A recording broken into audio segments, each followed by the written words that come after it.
Folks, and welcome. I guess this is on. Can you hear me over this? Good.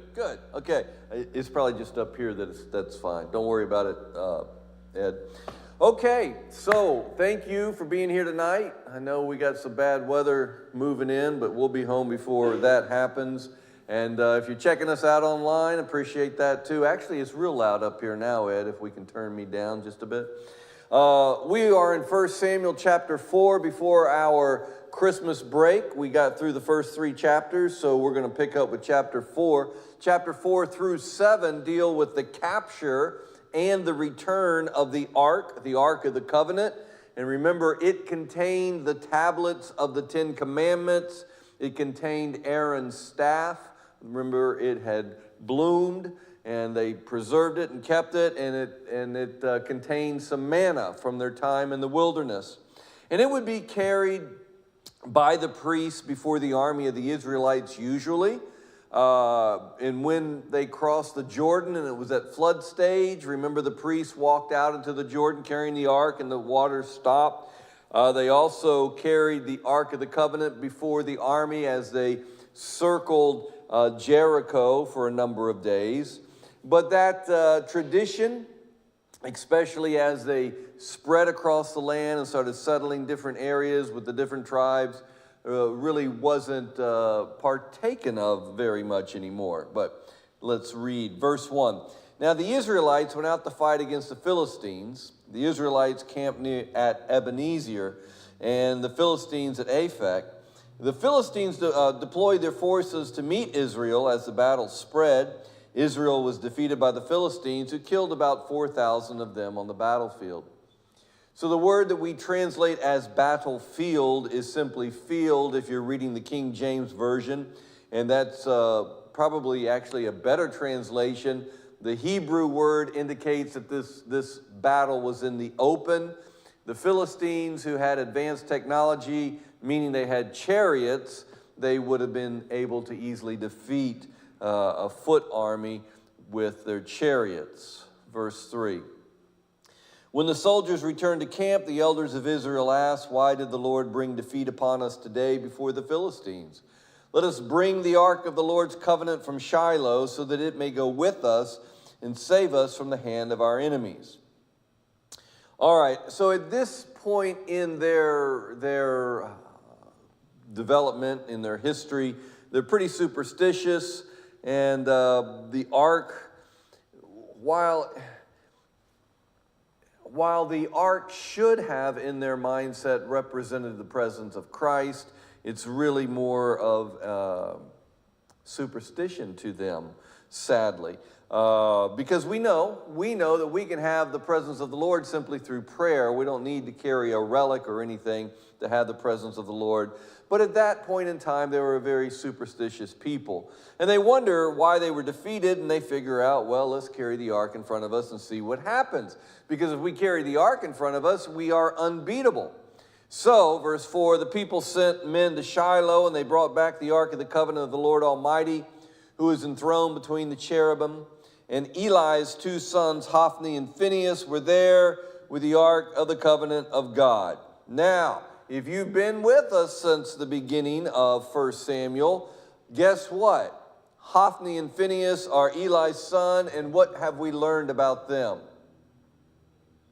Well, we learned that they were crooked priests, okay? Whenever the Israelites would come and make a sacrifice, those 2 boys, they are brothers, they would take the fattest piece out of the sacrifice and they'd eat it for themselves, because if you go to the steakhouse, you want a steak with some good fat in it, gives it that flavor, and that's what they were doing.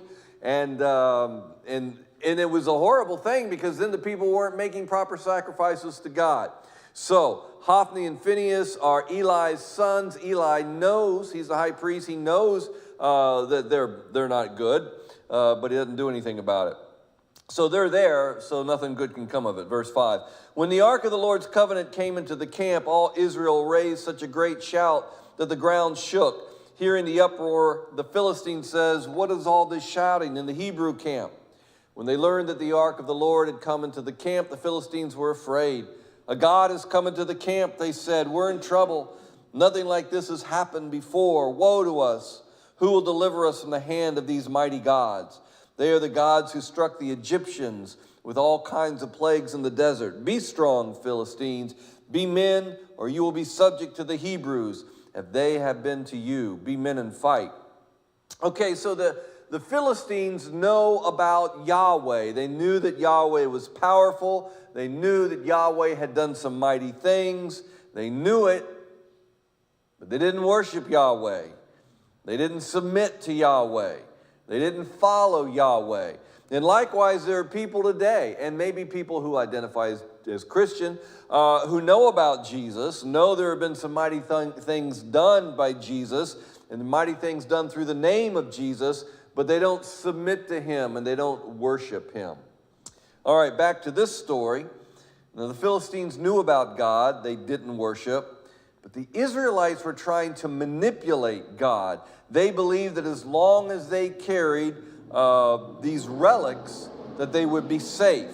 And there's nothing wrong with religious jewelry or images, just as long as we know that the power is in God and not those things. Verse 10. So the Philistines fought, and the Israelites were defeated, and every man fled to his tent. Now, that means their house, their homes, okay? That's where they live. And every man fled to his tent. The slaughter was very great. Israel lost 30,000 foot soldiers. The ark of God was captured, and Eli's two sons, Hophni and Phinehas, died. All right, so the strength that God offers doesn't come from icons or images. Eli and Hophni both were killed on the same day, just as Samuel had prophesied to Eli. Verse 12.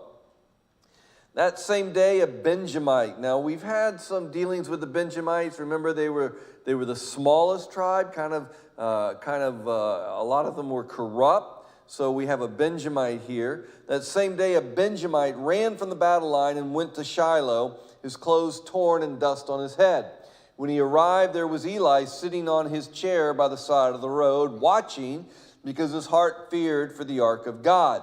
When the man entered the town and told what had happened, the whole town sent up a cry. All right, so a couple of things to note about that. This guy's from the tribe of Benjamin, not the tribe of Ephraim, from which this battle had originated. So this leads us to believe that there was more national unity at this time, which is probably why they sent for the ark in the first place. Now, Jewish tradition says that this Benjamite was who? That's exactly right. Jewish tradition says this Benjamite was Saul, who would become the first king. And he had torn clothes and dust on his head. That probably wasn't from the battle or running a long ways. Torn clothes is what you did when you were mourning, and you'd throw dust on your head. Verse 14. Eli heard the outcry and asked, "What is the meaning of this uproar?" The man hurried over to Eli, who was 98 years old and whose eyes were set so that he could not see. He told Eli, "I have just come from the battle line. I fled from it this very day." Eli asked, "What happened, my son?" The man who brought the news replied, "Israel fled before the Philistines, and the army has suffered heavy losses. Also, your two sons, Hophni and Phinehas, are dead, and the ark of the God has been captured." When he mentioned the ark of God, Eli fell backward off his chair by the side of the gate. His neck was broken, and he died, for he was an old man and heavy, and he had led Israel 40 years. All right, so he was a big, heavy guy, and he had corrupted sons. And as David Moore, who isn't here tonight, he pointed out last time, maybe he was dipping into the fat of the sacrifice too. We don't know. We don't know. But anyway, he had judged that's what it says. In this translation, I think it says he led Israel, but in the Hebrew, it's he judged. So he was still in the tradition of the judges that we had in the book of Judges. And it said he had led Israel for 40 years. How long is 40 years?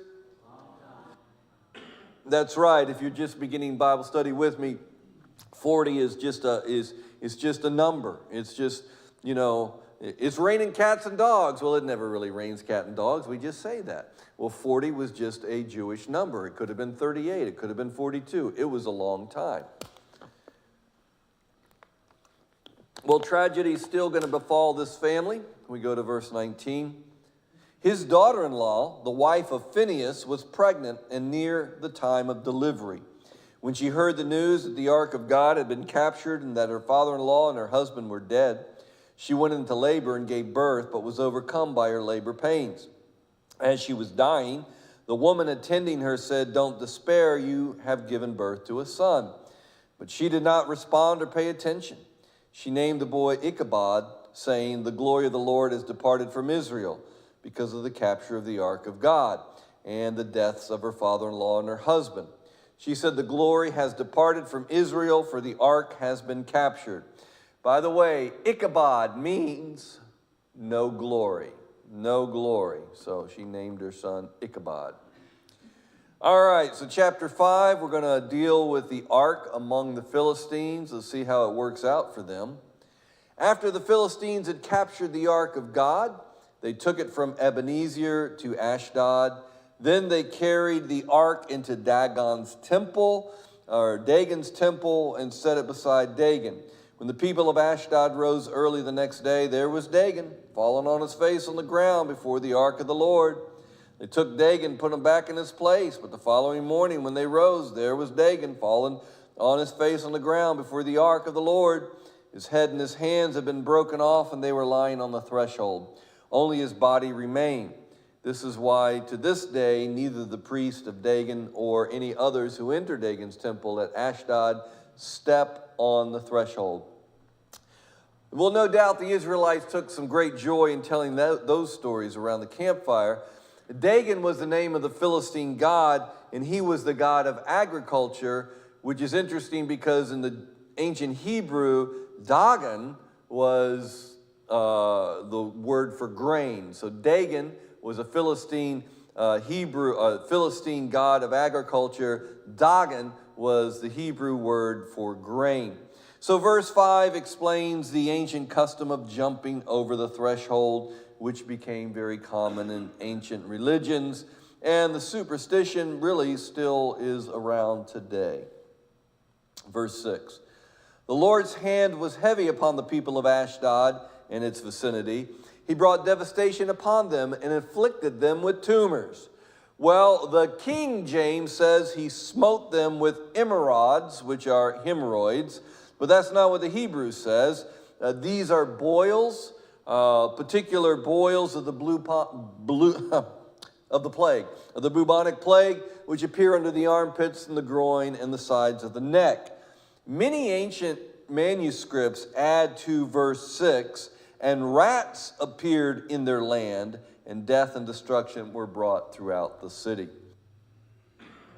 Verse 7. When the men of Ashdod saw what was happening, they said, "The ark of God of Israel must not stay here with us, because his hand is heavy upon us and upon Dagon our God." So they called together all the rulers of the Philistines and asked them, "What shall we do with the ark of the God of Israel?" They answered, "Have the ark of God of Israel moved to Gath." So they moved the ark of the God of Israel. But after they moved it, the Lord's hand was against that city, throwing it into a great panic. He afflicted the people of the city, both young and old, with an outbreak of tumors. All right, verse 8 says they called together all of the rulers of the Philistines. The King James says the lords of the Philistines, but it's not lords as a deity, it's rulers.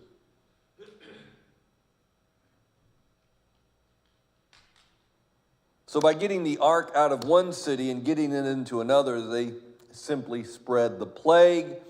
Perhaps the fleas on the rat droppings came with it, and so the plague was spread. So, we can find a normal explanation. Oh, it's from those rats, all those mice. But all throughout the Bible, all throughout the Jewish story, from the Exodus on, we see God using natural phenomenon or nature to advance God's purposes. Skip, you have a question? I thought it was the thing that if you were not the right person and you touched the ark, you died. I know, right? Well, it's still going to happen, don't worry. But this is more widespread than the person who touches it. This is all their people. Verse 10. So they sent the ark of God to Ekron, And as the ark of God was entering Ekron, the people of Ekron cried out, "They have brought the ark of the God of Israel around to kill us and our people." So they called together all the rulers of the Philistines and said, "Send the ark of the God of Israel away. Let it go back to its own place, or it will kill us and our people." For death had filled the city with panic. God's hand was heavy upon it. Those who did not die were afflicted with tumors, and the outcry of the city went up to heaven. So each time they move the ark, the plague follows. Well, the plague's going to come back. Let's go to chapter 6. When the ark of the Lord had been in Philistine territory 7 months, the Philistines called for the priests and diviners and said, "What shall we do with the ark of the Lord? Tell us how we should send it back to its place." They answered, "If you return the ark of God to Israel, do not send it away empty, but by all means send a guilt offering to him. Then you will be healed, and you will know why his hand has not been lifted from you."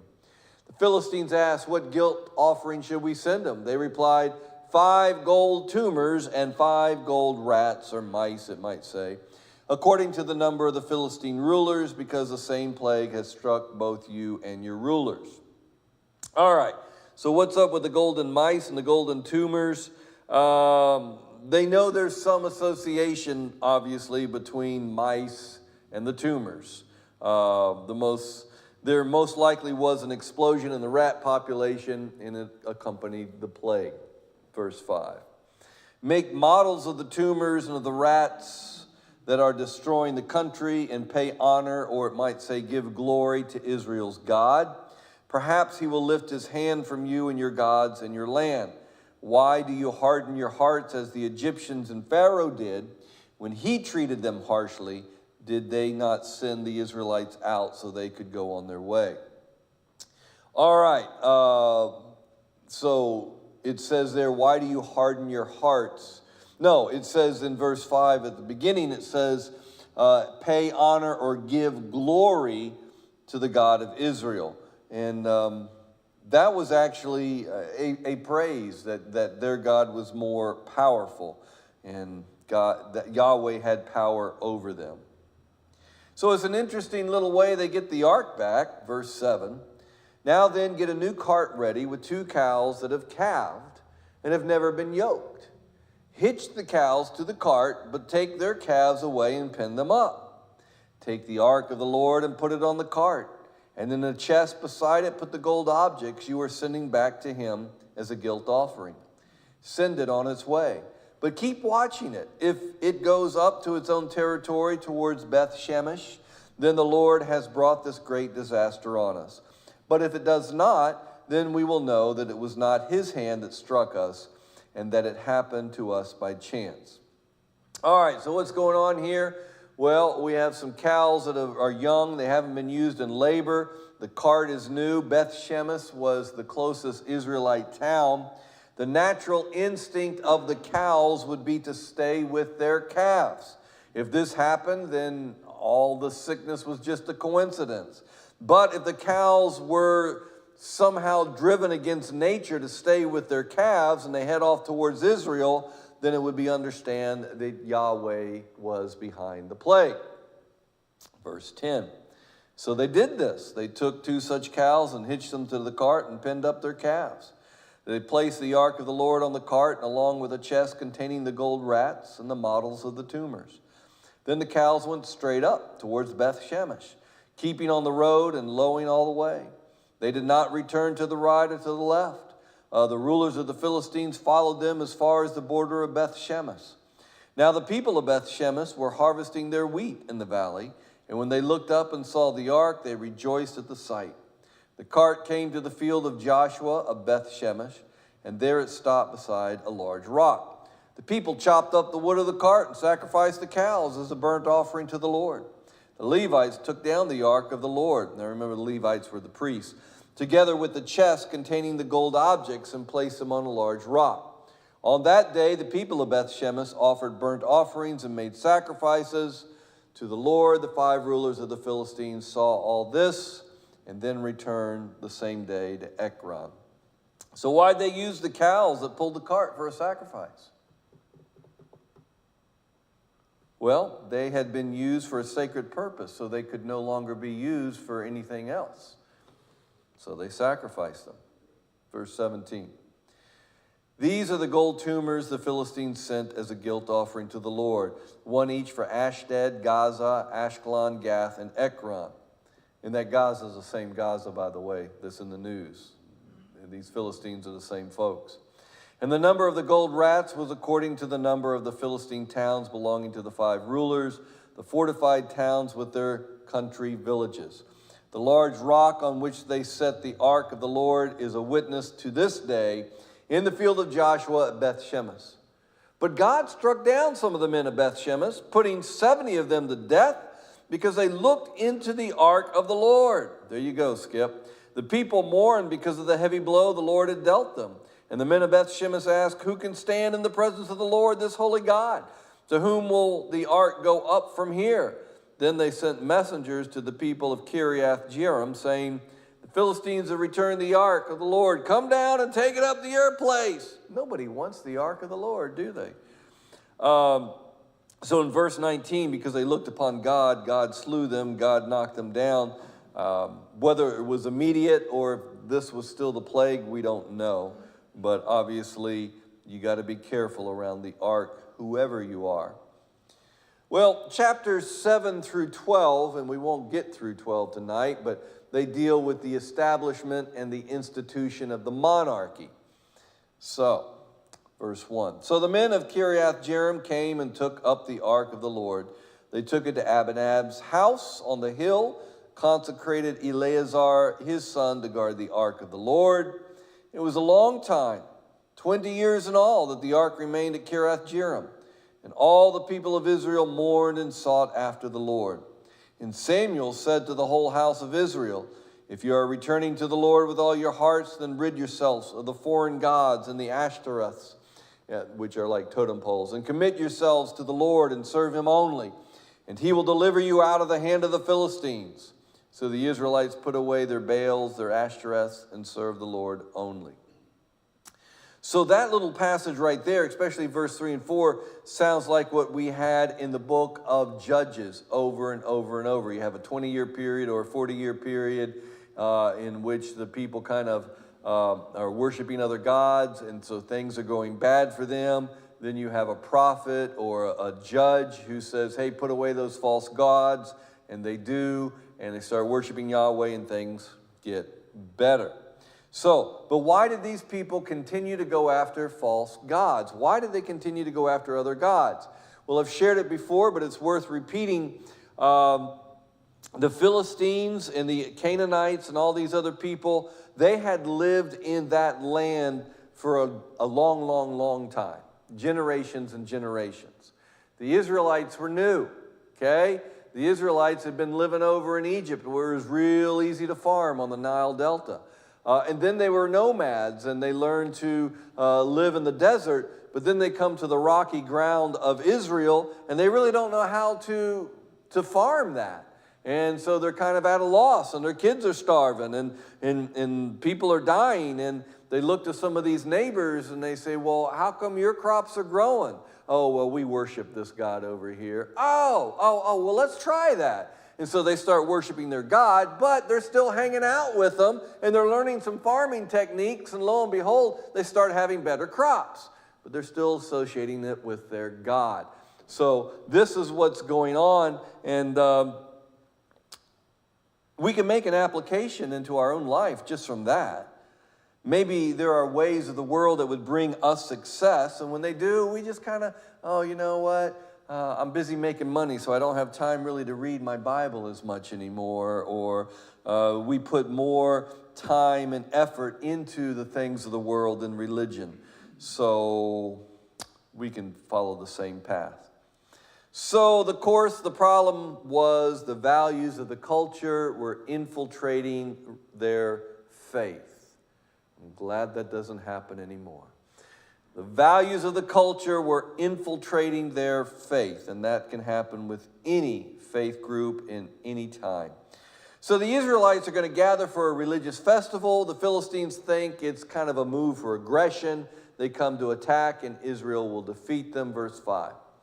Then Samuel said, assemble all Israel at Mizpah, which is about 5 miles from Jerusalem, and I will intercede with the Lord for you. When they had assembled at Mizpah, they drew water and poured it out before the Lord.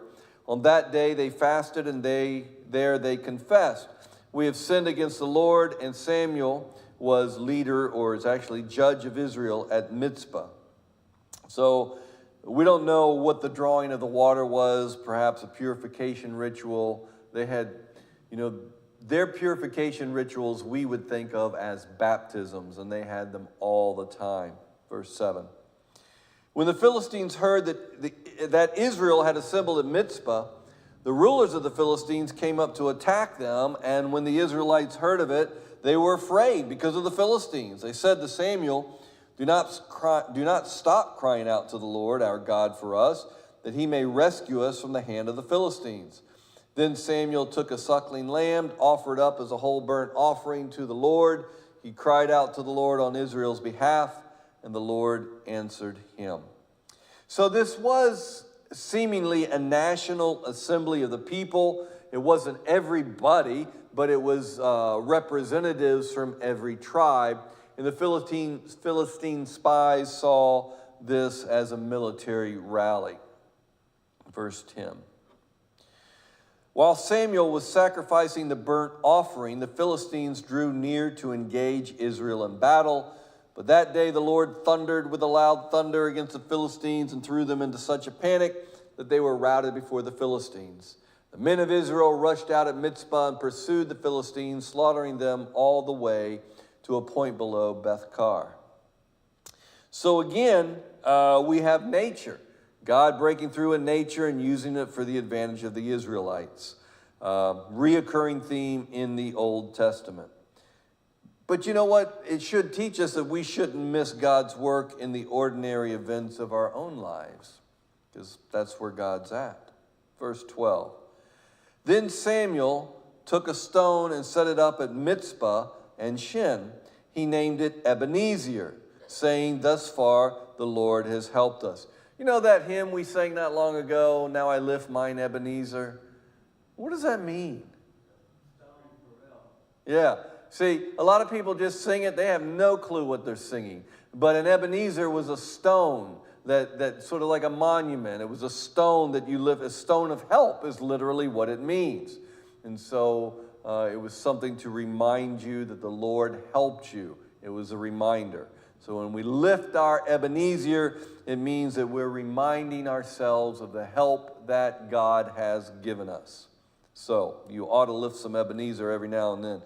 Thus far the Lord has helped us. So the Philistines were subdued and did not invade Israelite territory again.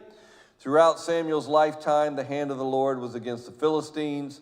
The towns from Ekron to Gath that the Philistines had captured from Israel were restored to her, and Israel delivered the neighboring territory from the power of the Philistines, and there was peace between Israel and the Amorites. Samuel continued to judge over Israel all the days of his life.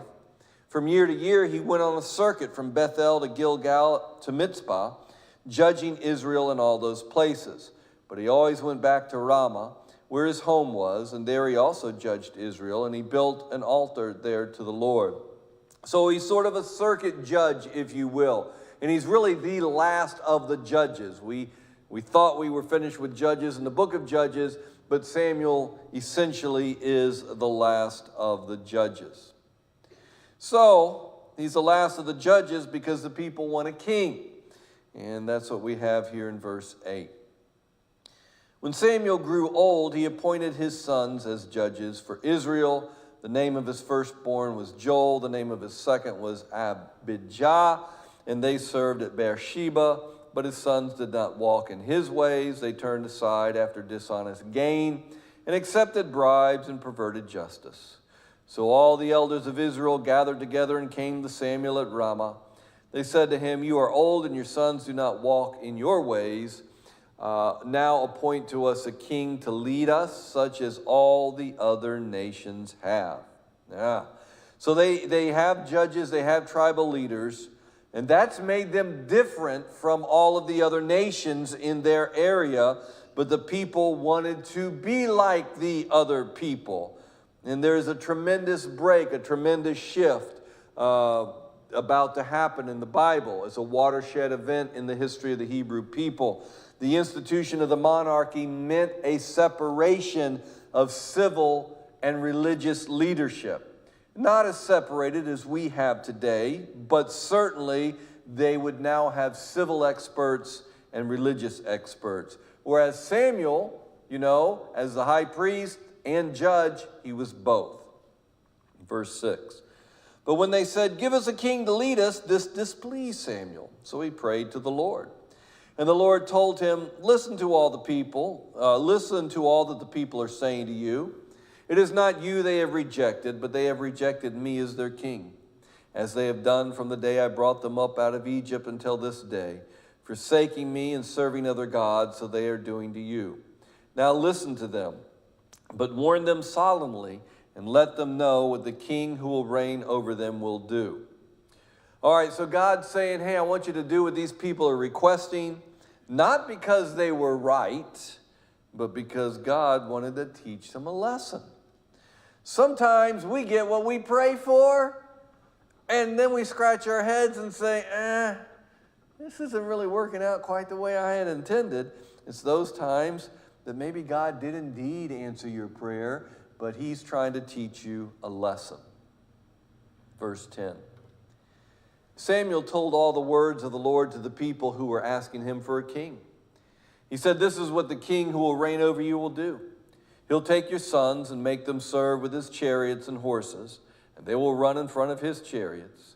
Some he will assign to be commanders of thousands and commanders of 50s, and others to plow his ground and reap his harvest, and still others to make weapons of war and equipment for his chariots. He will take your daughters to be perfumers and cooks and bakers. He will take the best of your fields and vineyards and olive groves and give them to his attendants. He will take 1/10 of your grain and of your vintage and give it to his officials and attendants. Your men servants and maidservants and the best of your cattle and donkeys he will take for his own use. He will take 1/10 of your flocks, and yourselves will become his slaves. When the day comes, you will not cry out for relief from the king you have chosen, and the Lord will not answer you in that day. So Samuel just tells them in this matter-of-fact way what's going to happen. He doesn't say this is an abuse of power. That's really what most kings did.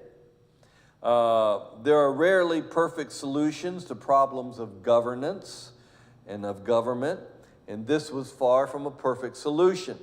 However, a king would allow the people to say we're a nation instead of a confederation, because that's what they were. Even here in our country, we like a government that's going to do good for us, don't we? We just don't want to pay for it. All right.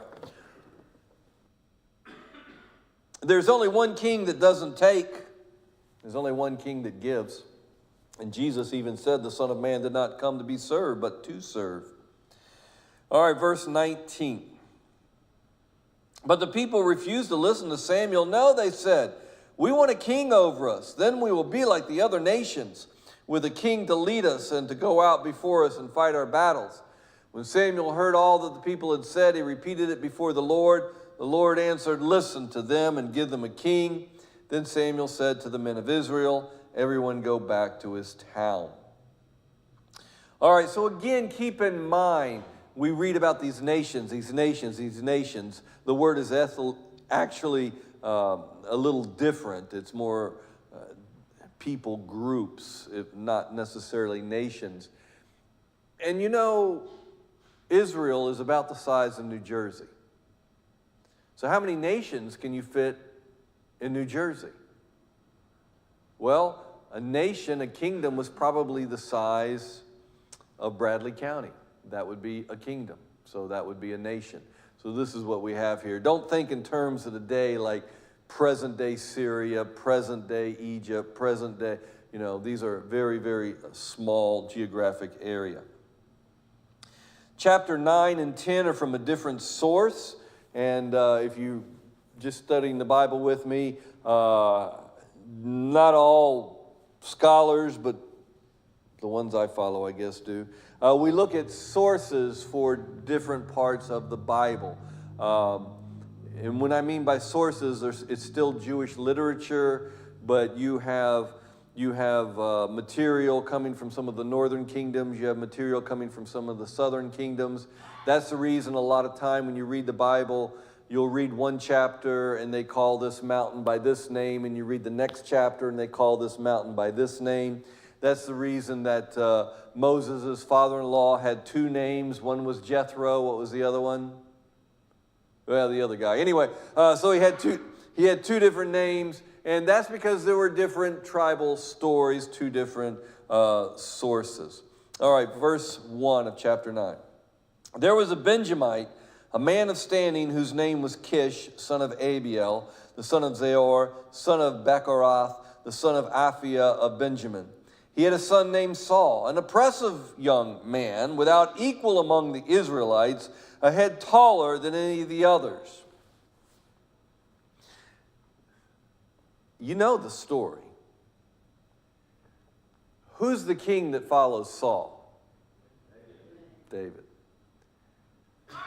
When he was looking, the high priest was looking to anoint someone after Saul. Remember how it went with David? He's like, man, this guy's just a kid. He's just a little short fella. He can't be king. And what does God say? God looks at the heart. God looks at the heart. I don't look at what people do. Well, here, we're all looking at what people do. Oh, yeah, he's a head tall. He's an impressive young man, a head taller.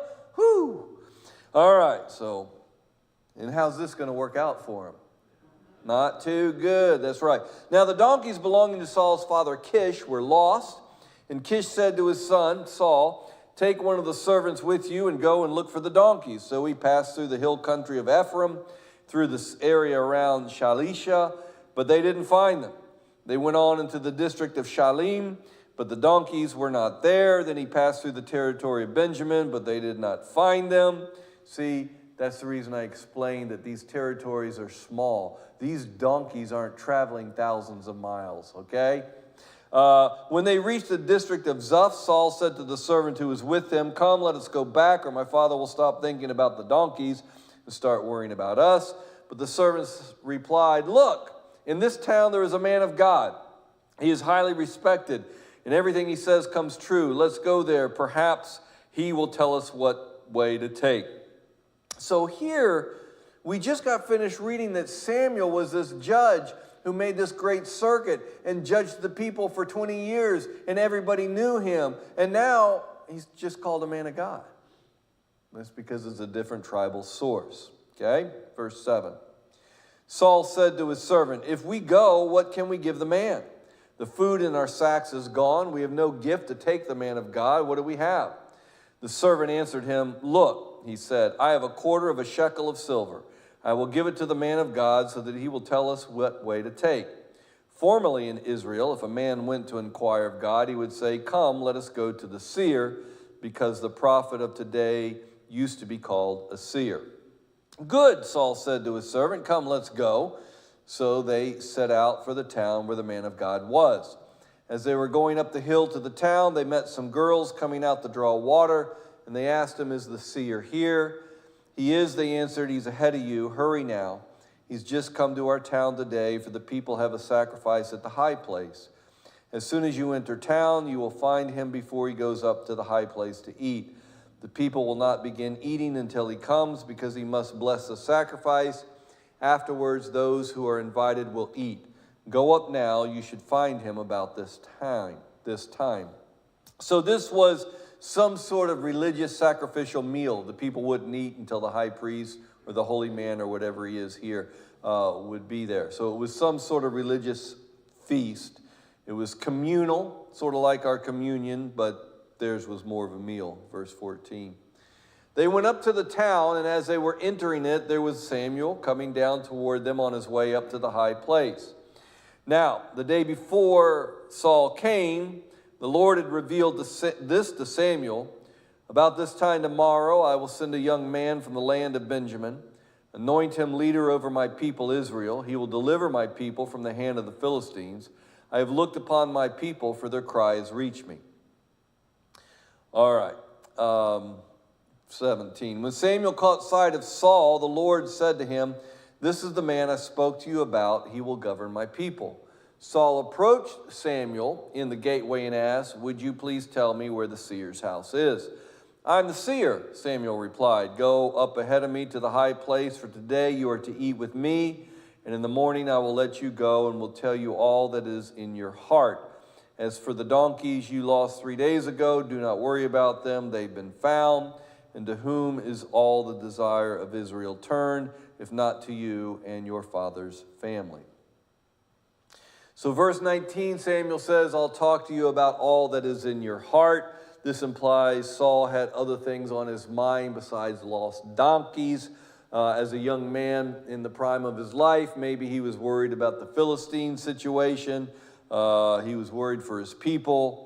In verse 20 there at the end, Samuel indicates that there is grandeur waiting for Saul. Verse 21. Saul answered, "But I'm not a Benjamite from the but am I not a Benjamite from the smallest tribe of Israel? And is not my clan the least of all the clans of the tribes of Benjamin? Why do you say such a thing to me?" Then Samuel brought Saul and his servant to the hall and seated them at the head of those who were invited, about 30 in number. Samuel said to the cook, "Bring the piece of meat I give you, the one I told you to lay aside." So they go to this hall or parlor in the King James, and it was where the priests and the elders would eat the sacrificial meal. Saul, who has wandered into town by happenstance, is seated with the judge of the land and with the elders. So the cook took up the leg with what was on it and set it in front of Saul. Samuel said, "Here is what has been kept for you. Eat, because it was set aside for you on this occasion. From the time I said I have invited guests," and Saul dined with Samuel that day. After they came down from the high place of the town, Samuel talked with Saul on the roof of his house. So the roofs were flat and actually just served as an extra room, and they would sleep up there because it would be cooler, and verse 26 kind of indicates that they slept up there. They rose about daybreak, and Samuel called to Saul on the roof, "Get ready, and I will send you on your way." When Saul got ready, he and Samuel went outside together. As they were going down to the edge of town, Samuel said to Saul, "Tell the servant to go on ahead of us." And the servant did so. "But you stay here a while so that I may give you a message from God." All right, we're going to go ahead with chapter 10. Originally, I was going to let you out early so Ken and I could go out and see the space station that's heading over tonight. But it's cloudy and we can't see it anyway, can we, Ken? So, all right. All right, so chapter 10. Now, the King James, if you're reading it, this is verse 1. Then Samuel took a vial of oil and poured it upon his head and kissed him and said, "Is it not because the Lord hath anointed thee to be captain over his inheritance?" But the RSV and the NRV and others are like 3 times as long. Then Samuel took a flask of oil and poured it on Saul's head and kissed him, saying, "Has not the Lord anointed you leader over his inheritance, over his people Israel? You will reign over the Lord's people and save them from the power of the Lord, their enemies round about. And this will be a sign to you that the Lord has anointed you leader over his inheritance." Well, why is the King James short and the other translations long? And the material that the King James was translated from is longer too. And the reason is a common mistake called haplography. Anybody know what haplography is? Well, I didn't either until I studied on this. So everything was written by hand. And so haplography is when you're doing that, copying something by hand, and you're looking over, and you're writing down, and you look over, and it's similar, so you just kind of skip down a couple of sentences or whatever, or a verse or whatever it may be. And we find this in many ancient manuscripts. We try to be true to what the oldest manuscripts say. When the King James was written, biblical archaeology wasn't a thing. So they didn't have a lot of these ancient manuscripts that they have found. And so, that's why sometimes now the NIV and other modern translations People who love the King James says, oh, they're adding to the Bible. They're adding to the Bible. No, actually, the King James in some areas subtracted from the Bible.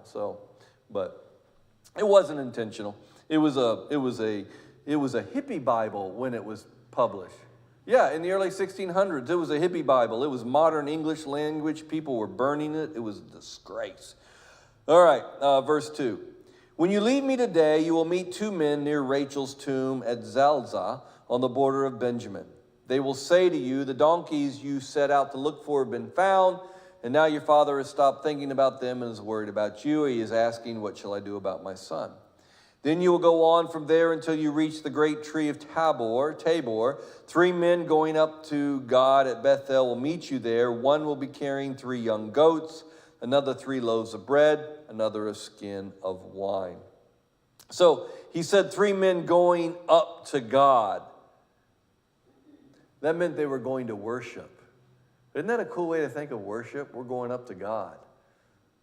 What are you doing tomorrow? I'm going to go up to God. Yeah, I like that. So the provisions they're carrying, goats, loaves of bread, and wine, are for a sacrificial meal. Verse 4.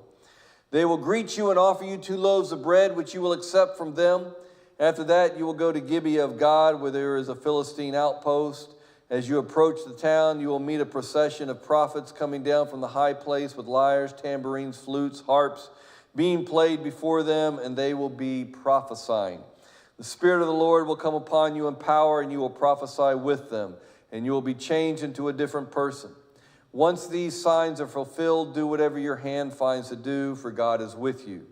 Go down ahead of me to Gilgal. I will surely come down to you to sacrifice burnt offerings and fellowship offerings, but you must wait 7 days until I come to you and tell you what you are to do.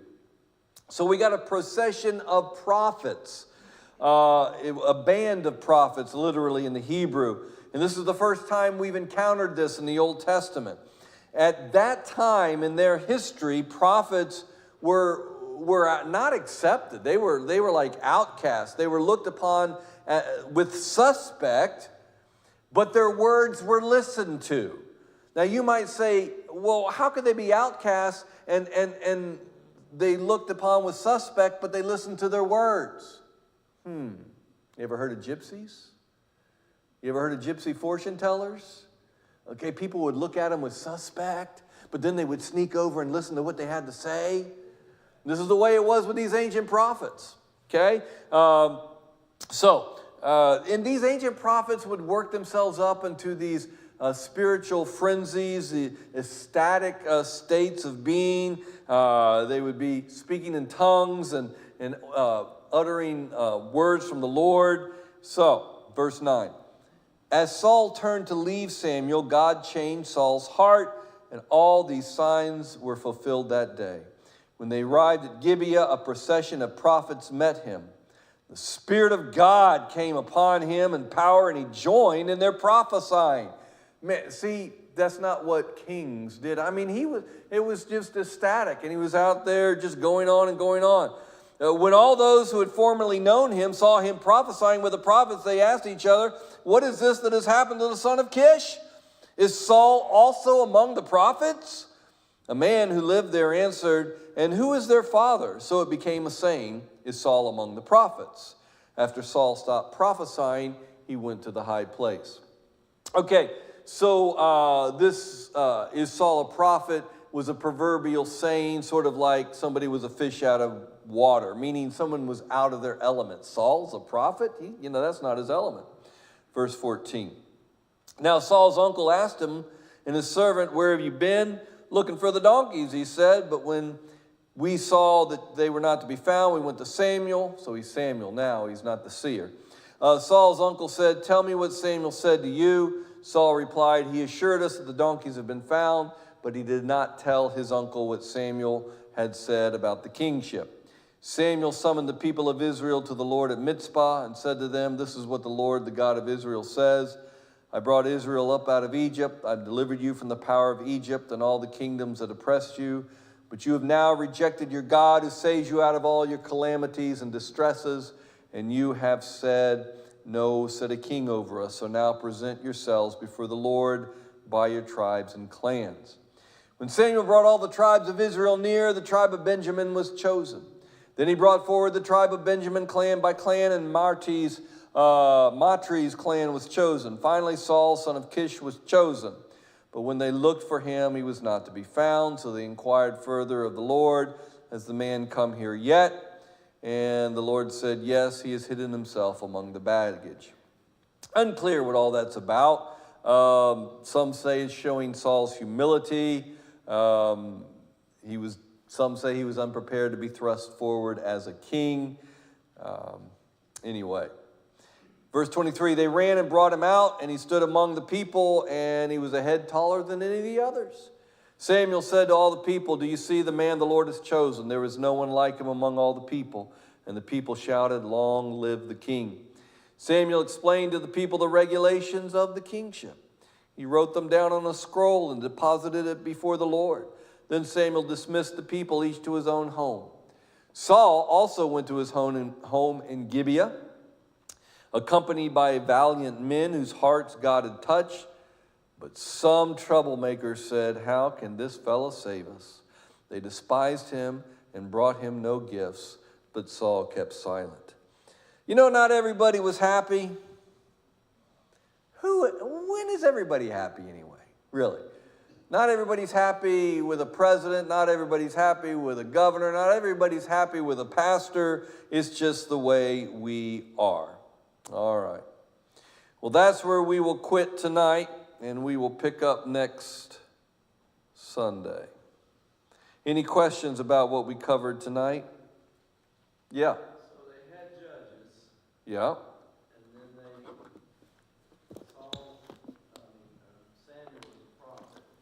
Samuel was a prophet, but he ruled like a judge. and then God says, you rejected your God, you want a king. So, in God's perspective or whatever, that because they didn't want judges anymore, or because Well, the governance from the time of Moses was worked out for them pretty good. I mean, while they didn't quite settle the land the way the book of Joshua would portray it, the way the book of Judges portrays it, they pretty much had settled the land, and things were working out with judges, and everything seemed to be going okay. So what was God's problem with the king? I mean, David was, Because he wanted, God, be holy because I am holy. I know you can't speak for No. Be holy because I am holy. And the word holy literally means set apart and different. And God didn't want them to be like everybody else. God wanted them to be, motivation for a king. yes. God wanted them to be different. Okay? We have those 10 Commandments. I mean, in that day and age, the 10 Commandments were radical. You know, we think now, well, murder. You know, we think adultery and all that. But no, it was radical stuff back then. And so they were different. And so God didn't want them, he didn't want their motivation to be like we want to be like everybody else. He wanted them to be different. I think God said, you want a king? Here, I'll give you. Well, exactly. That's exactly what he's doing to teach them a lesson. And that's what the name Saul means. You asked for it. You asked for it. Yeah. All right. Let's pray. Lord, we give you thanks for the blessings of this day. We've been able to come and worship you. Now we've been able to come and study your word and just learn from some ancient stories. That sometimes, Lord, these ancient stories maybe seem dry and dull to us, but if there's one lesson we can take home tonight, Lord, is you want us to be different. You want us to be set apart. You don't want us to be like the world. And people need to see that difference in us. So I pray for those gathered here, those watching online, that we would seek your spirit, that we truly would be not people of the world, but people of the Lord, and people would see that in us. Be with us now, Lord. We pray for all of those affected by the upcoming storm. We pray for safety and health. In Jesus' name we pray. Amen. Thanks for coming.